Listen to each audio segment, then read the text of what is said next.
எல்லோருக்கும் வணக்கம். இம்முறை இடம்பெற்ற நாடாளுமன்ற தேர்தலில் வடமாகாண மக்கள் தேசிய மக்கள் சக்திக்கு அமோக ஆதரவை வழங்கி அதிக ஆசனங்களை பெற்றுக் கொடுத்திருக்கிறார்கள். ஆனால் இம்முறை உயர் பதவிகள் வடமாகாணத்தை பிரதிநிதித்துவப்படுத்தும் எந்த ஒரு நாடாளுமன்ற உறுப்பினருக்கும் வழங்கப்படவில்லை. அமைச்சு பதவியோ அல்லது நாடாளுமன்றத்தில் வேறு எந்த உயர் பதவியும் வழங்கப்படாமை தமிழ் மக்கள் மத்தியில் ஒரு அதிருப்தியை ஏற்படுத்தியிருக்கிறது. என்னதான் அனுர அரசு இனவாதம் பேசவில்லை என்று சொன்னாலும் வடமாகாணத்தை பிரதிநிதித்துவப்படுத்தும் தமிழர்களுக்கு உயர் பதவிகள் வழங்கப்படாமை மக்கள் மத்தியில் சிறிதாக ஒரு அதிருப்தியை ஏற்படுத்தி இருக்கிறது. இது குறித்து தான் இந்த காணொலியில முழுமையாக பகிர்ந்து கொள்ளப் போகிறேன். வாங்க முழுமையாக பார்க்கலாம். இம்முறை நடைபெற்று முடிந்த நாடாளுமன்ற தேர்தலில் மக்கள் புதிதாக மாற்றம் ஒன்றை எதிர்பார்த்து மாற்றத்தை விரும்பி வலிமையாக தேர்தலில் போட்டியிடுகிற பாரம்பரியமான கட்சிகள், புதிதாக தோன்றிய சுயேட்சை குழுக்கள் இவற்றுக்கெல்லாம் ஆதரவுகளை புறம் தள்ளி தேசிய மக்கள் சக்திக்கு அமோக ஆதரவை மக்கள் வடமாகாணத்தில் வழங்கியிருக்கிறார்கள்.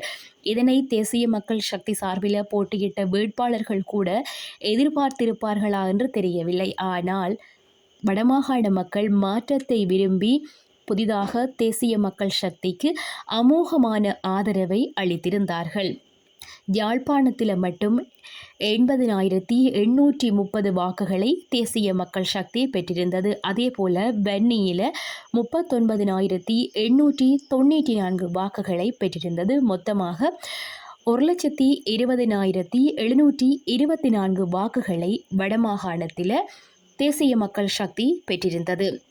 தேசிய மக்கள் சக்தி சார்பில் போட்டியிட்டு நாடாளுமன்றத்திற்கு மக்களால் தெரிவு செய்யப்பட்ட 5 பிரதிநிதிகள் நாடாளுமன்றத்திற்கு சென்றிருக்கிறார்கள். அதில் ஒருவர் அதிபர், மற்றொருவர் வைத்தியர் உட்பட ஏனைய 3 பேர் அடங்கலாக மொத்தமாக 5 பேர் நாடாளுமன்றத்திற்கு சென்றிருக்கிறார்கள்.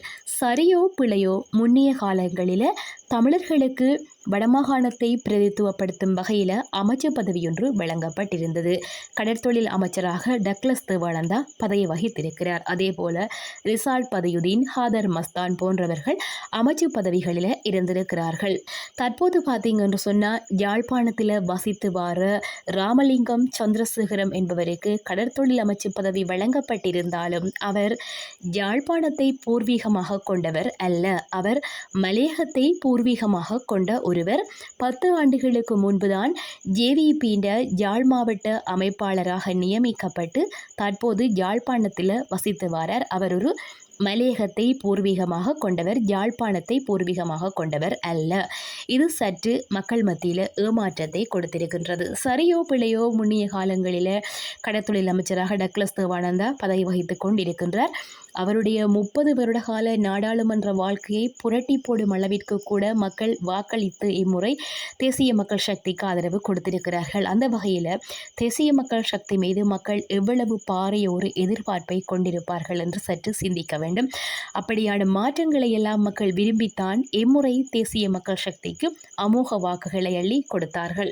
இருந்தாலும் பார்த்தீங்கன்னு சொன்னால் என்னதான் அனுர அரசு இனவாதம் பேசவில்லை, எல்லாரையும் சமமாக நடத்துகிறது, கள்வர்களை பிடிக்கிறது, ஊழலை ஒழிக்கிறது என்று சொன்னாலும் வடமாகாணத்தை பிரதிநிதித்துவப்படுத்தும் வகையில் தமிழர் ஒருவருக்கு அமைச்சு பதவியோ நாடாளுமன்றத்தில் வேறு உயர் பதவியோ கொடுக்கப்படாமை மக்கள் மத்தியில் ஒரு ஏமாற்றத்தை கொடுத்திருக்கிறது என்றுதான் சொல்ல வேண்டும்.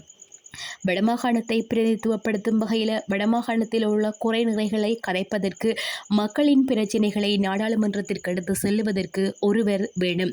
மக்களை புரிந்து கொண்ட, அந்த மக்களின் குறைநிறைகளை தெரிந்த, அந்த பகுதியில் உள்ள மக்களில் இந்த நிலைப்பாடுகளை அறிந்து கொண்டு செல்வதற்கு ஒருவர் கட்டாயமாக தேவை. அப்படி இருக்கையில் இம்முறை வடமாகாணத்தை பிரதித்துவப்படுத்தும் வகையில் ஒருவருக்கு உயர் பதவி வழங்கப்படாமை மக்கள் மத்தியில் அனுர அரசு மீதாக ஒரு சிறு அதிருப்தி ஏற்பட்டிருக்கிறது என்றுதான் சொல்ல வேண்டும்.